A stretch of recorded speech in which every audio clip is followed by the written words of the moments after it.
Melihat orang banyak itu, tergeraklah hati Yesus oleh belas kasihan kepada mereka, karena mereka lelah dan terlantar seperti domba yang tidak bergembala.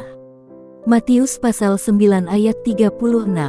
Setiap kali melihat jiwa-jiwa, hati Tuhan selalu tersentuh oleh belas kasihan, terlebih-lebih bila melihat orang-orang yang lemah dan terlantar seperti anak domba yang terlepas dari gembalanya. Tergeraklah hati Yesus oleh belas kasihan kepada mereka, karena mereka lelah dan terlantar seperti domba yang tidak bergembala. Ayat Nas. Tuhan mengerti benar bagaimana rasanya bila domba tak bergembala. Mereka pasti tercerai-berai dan kalang kabut, dan berada dalam bahaya yang besar, sebab tak ada yang memperhatikan, menjaga dan melindunginya.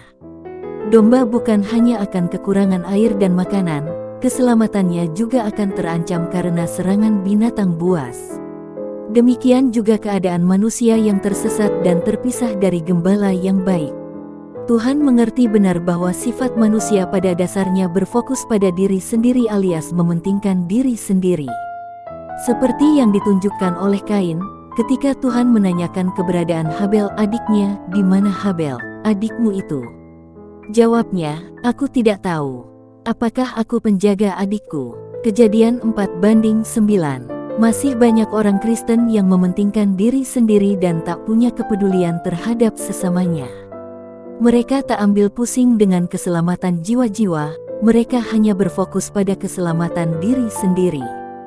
Jujur, sulit sekali menemukan orang-orang yang punya hati yang terbeban bagi jiwa-jiwa. Ketika melihat penduduk Yerusalem hidup menyimpang dari kebenaran, di mana mereka melakukan pemerasan dan perampasan, menindas orang sengsara dan miskin, dan mereka melakukan pemerasan terhadap orang asing bertentangan dengan hukum.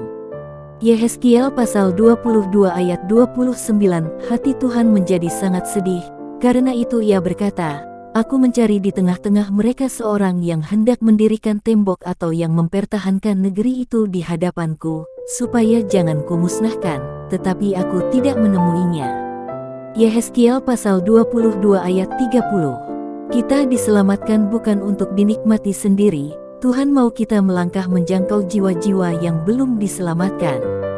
Mari miliki hati seperti Kristus yang penuh belas kasihan kepada jiwa-jiwa. Itulah panggilan Tuhan bagi kita. Sebagaimana Kristus datang mencari yang terhilang, begitu pula kita dipanggil.